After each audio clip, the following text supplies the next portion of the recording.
tracking some disturbing questions being raised about the frantic hours right after the explosion. 115 people survived the blast, but 11 others were not so lucky.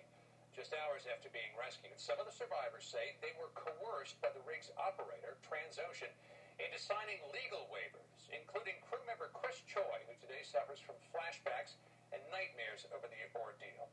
He joins us tonight along with his attorney, Stephen Gordon.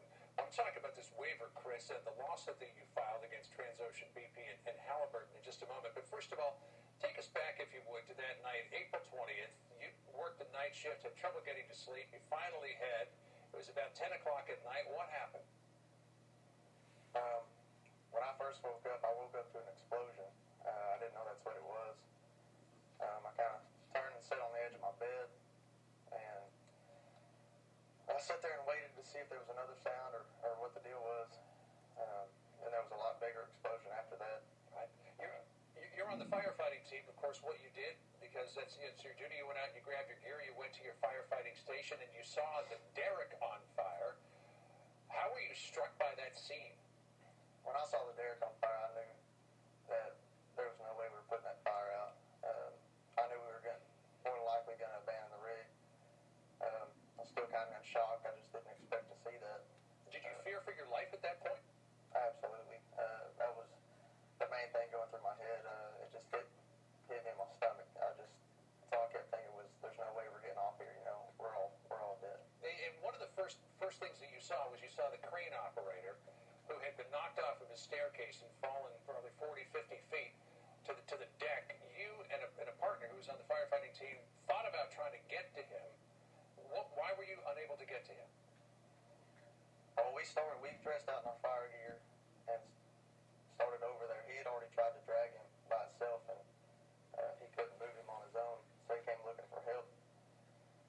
We started trying to make our way over there, and there was some more explosions, and that just put flames in between us and him.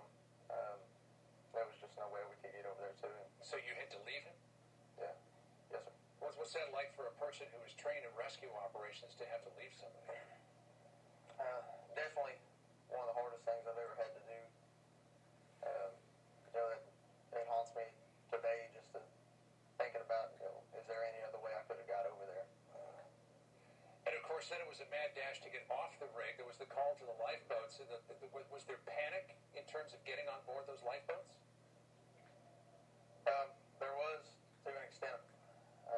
Everybody was trying to get on. Some people were staying calm, trying to, keep everybody calm and get on and do what we needed to do to get away. And some people were panicking. Some people were jumping off. Once we got in, it was a little overcrowded. I guess some people didn't realize, remember which lifeboat they were supposed to go into. And so they started cramming into the one I was in. So you say that people were jumping off of the rig. How high were they jumping from? The two decks they were jumping off over about 30 or 40 feet up. At any point, did you consider jumping? Because as I understand, Chris, there was problems starting the motor that would lower the lifeboat to the water? It was the motor in the lifeboat. The life capsule's the motor that drives it. They couldn't start it for a minute.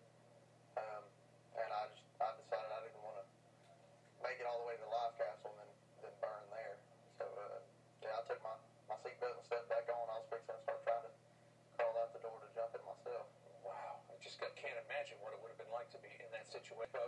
To a supply ship and then back to shore to a hotel, which is where you were asked by TransOcean to sign this waiver that I have in my hand here, which says you were asked, I was not a witness to the incident requiring the evacuation and have had no firsthand or personal knowledge regarding the incident. You put your signature to that. You were also asked if you were injured, and you said, I was not injured as a result of the incident or the evacuation. Why did they say to you that they wanted you to sign these? They told me and my wife were actually about to leave the hotel to come home. They caught me right before I went out of the door. They told me it was just a statement saying that I was off tower, that I wasn't working, I didn't see what happened leading up to the incident. And, me and my wife were just trying to get home to see the rest of our family, and they said just, sign here, initial here, sign this. All right, well, let's bring in your attorney, Steve. What are you contending in your lawsuit regarding this particular waiver? Good evening, John.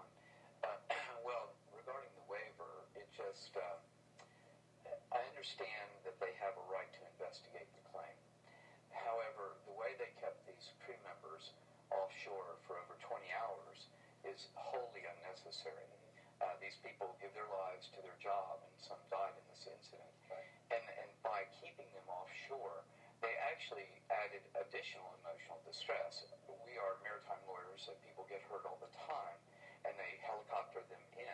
So is your contention that it was premature for anybody to be signing a waiver that says I was not injured? Because I think, as you say in your lawsuit, there are emotional scars that he is suffering, a form of post-traumatic stress disorder, though not fully diagnosed. Exactly. He did not even have a chance to have his first nightmare.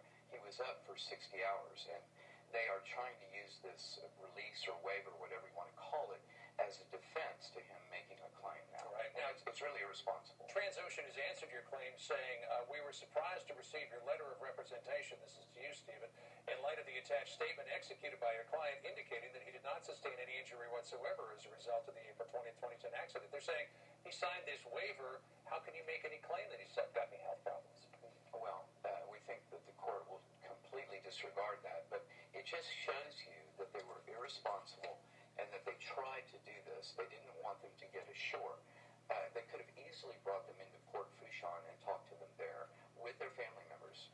Chris, it's just irresponsible. Chris, what sort of health effects have you suffered or you believe you've suffered since this incident? Just mainly it's been a lot. I've had a real hard time going to sleep, nightmares, flashbacks,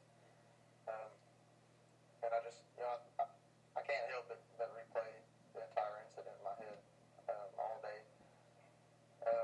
I've gotten a lot more jumpy than I've ever been in my life. Just anytime somebody slams a door or anything like that, I jump, and it just puts me in like a panic mode. Right. Well, I'm sure that we're going to be hearing more stories like this too as time goes by. Chris Choy and Stephen Gordon, thanks for joining us tonight. It's good to see you, gentlemen.